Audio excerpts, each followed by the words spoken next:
Shabbat Shalom. Let's begin this morning with a brief Hebrew lesson, which I am confident that you will quickly master. Just 2 words.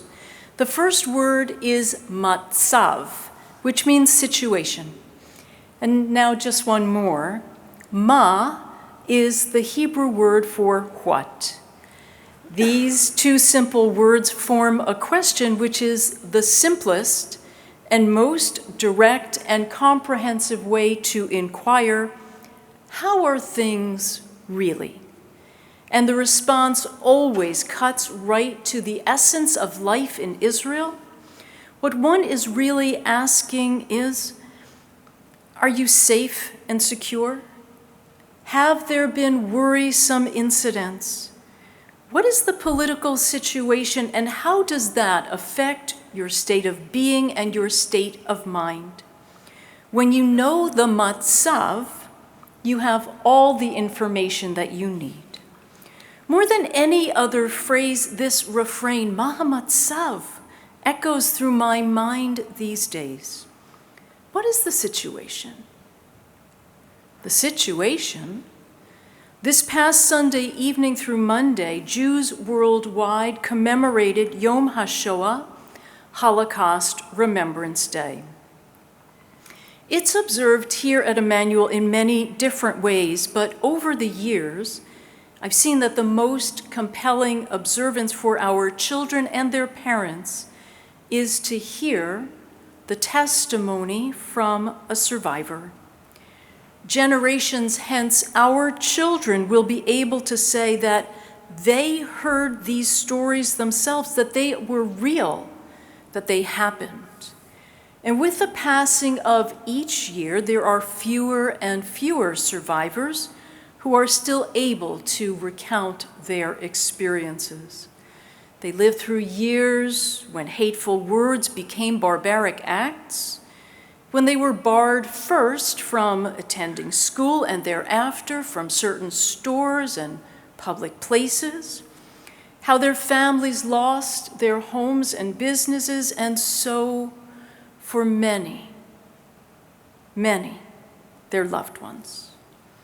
And until recently, these first-person oral histories seemed distant for our children, belonging to a time long, long ago. But I want to tell you that was then. That happened in another time and place. Over the years, at various times, some even asked their teachers and parents politely, do we really have to listen? But not this year. This year, children wanted to know. They wanted to know, and they asked, what was it like to live in the forest? What did you eat? How did you sleep in a cave? In a cave that you dug underground for 3 months? Were you afraid? What is a partisan? What happened to your father? And here Martin said, my father was among the first who were rounded up and murdered because he was a teacher. They also asked, who hid you? Did you recognize your mother after being hidden for 4 years? How did you start your life all over again? We always ask each speaker to conclude by sharing their personal lesson for us today. Susan Charney, who spoke to us on Monday, said, know who you are, and no one can take that identity from you. And Martin Block, who was with us on Sunday, told us that hate starts with speech, not with violence. Ma Matzav, what's the situation? Let's talk about speech. Earlier this week, right on 5th and 67th, 2 blocks from here, A teenager painted swastikas on the statue honoring World War I soldiers.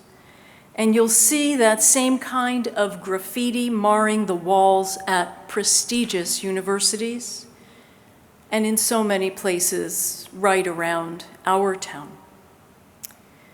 What about what is being said?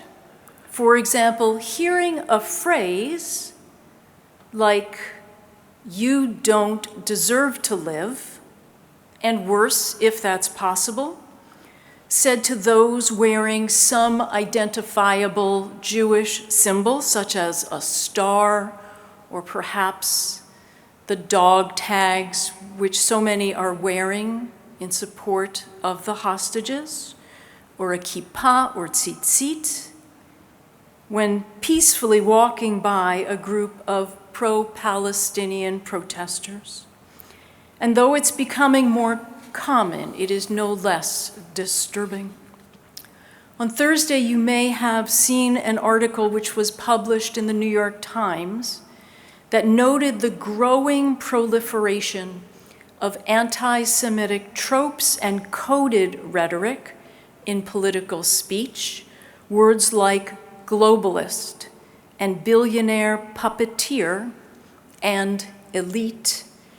And this is not an exhaustive list, but it seems that we are a long way past just speech.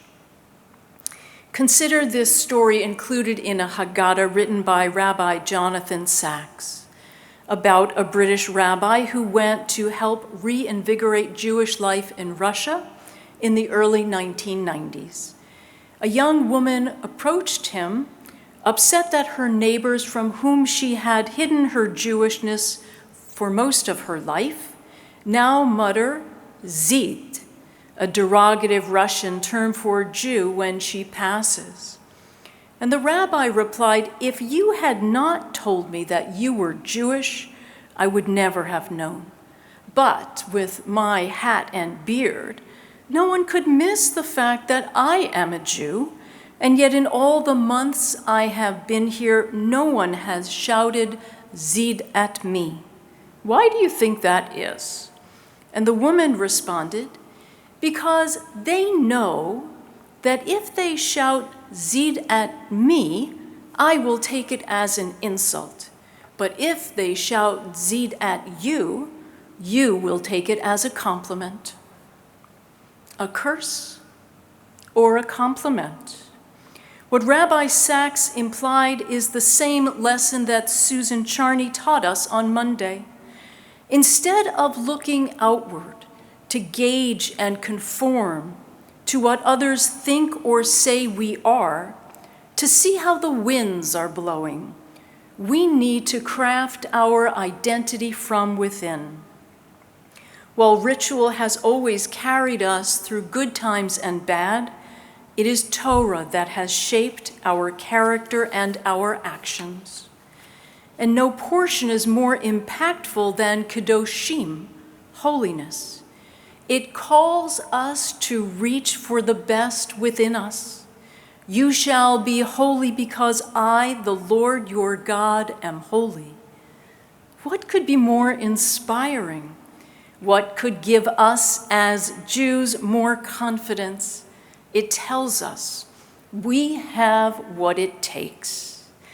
The entire passage, whether it references how we are to interact in society with just weights and measures, not to place a stumbling block before the blind or curse the deaf, not to bow to prestige, but to treat everyone equally. These are all tangible facets of the same expectation that elevating the sanctity that rests within us is possible.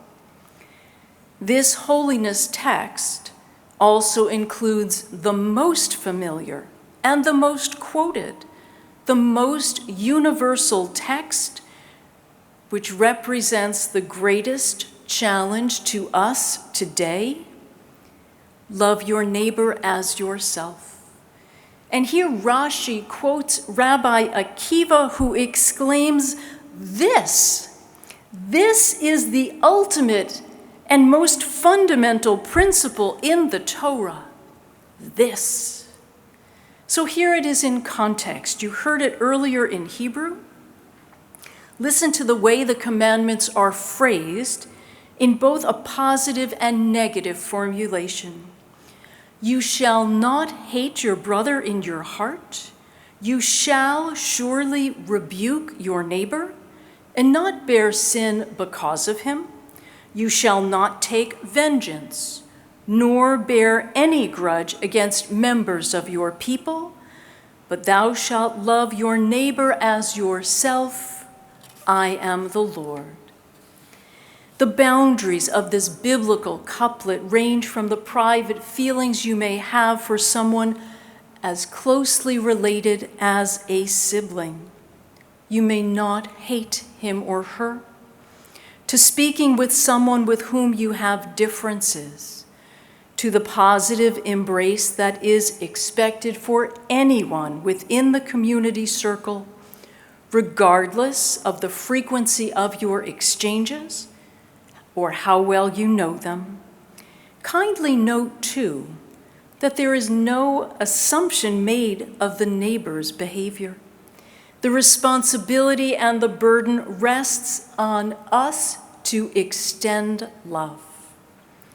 Rashi also teaches that since it's human nature and inescapable that we naturally put ourselves first, this commandment recognizes that we have to compensate a little bit by wishing for our neighbors the very same things that we would wish for ourselves.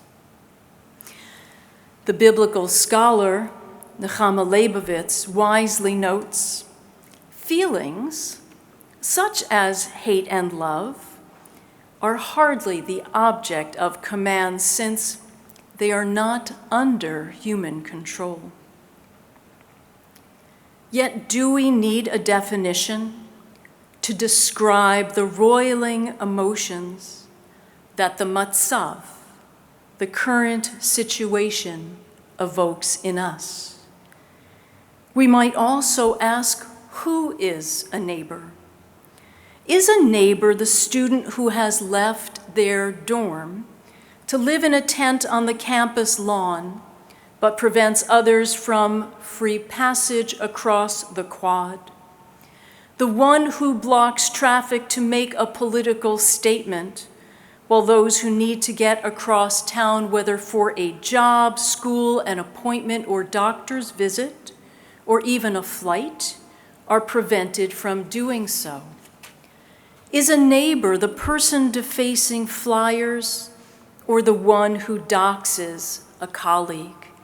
And parenthetically, I just want to share that I recently learned the full impact of the word doxing.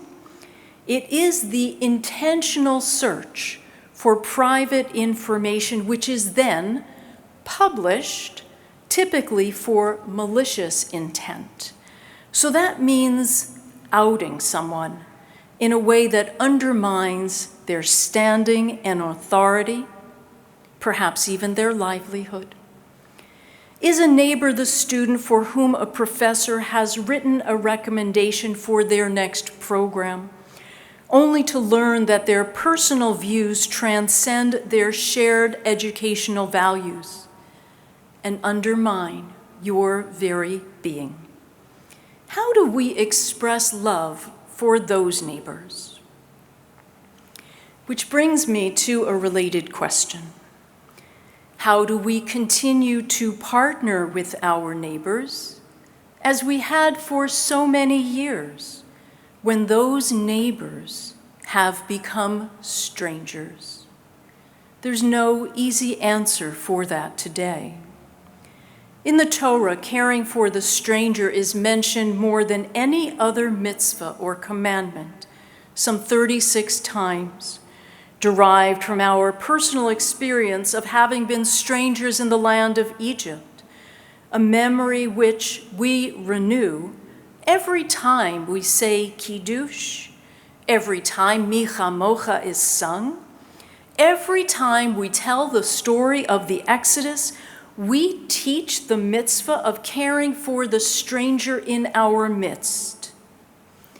As a people, we know their pain, their sorrow, their suffering, and their experience. So it should be no surprise that Rabbi Jonathan Sacks taught this lesson. Because you once stood where they stand now, you know the heart of the stranger. If you are human, so are they. If they are less than human, so are you. You must fight the hatred in your heart, as I, God, once fought the greatest ruler and strongest empire in the ancient world on your behalf. I made you into the world's archetypal strangers so that you would fight for the rights of the strangers, for your own and those of others, wherever they are, whoever they are, whatever the color of their skin or the nature of their culture, because though they are not in your image, says God, they are nonetheless in mine. There is only one reply strong enough to answer the question, why should I not hate the stranger? Because the stranger is me. When our neighbor, whom we are expected to love, has fallen away from us in a manner that makes them into strangers we cannot recognize, even when our tradition asserts that we are expected to care about them? Today, I simply don't know how to finish that sentence. And from where I stand, there is no logical conclusion yet. And yet I understand what tradition would tell us. As Rabbi Sacks already explained, the answer is not going to come from a prescriptive formula of things to do and refrain from doing. It has to come from seeing that the humanity within others reflects my own, through the recognition that their actions may be flawed, as my own often are, that what once bound us together was based on an expansive and aspirational vision of Kedoshim, in which the spark of holiness that rests in every heart is honored. I know what our tradition expects of us, which is to envision a better society and create it through our own actions. It's neither easy nor is it linear. The Matzav, the situation, is that like so many, I am torn and heartsick. Can friends who have become estranged become true friends again, worthy of the kind of love that we would show ourselves? I don't know how to answer that either, yet. But I want to close with some wisdom from Pirkei Avot, which reaches back some 2,000 years. They recognized even then the importance of resilience. Our ancestors, the sages, wrote this: while you are not required to complete the task, neither are you at liberty to refrain from it. That is our portion. May it be so. Shabbat Shalom.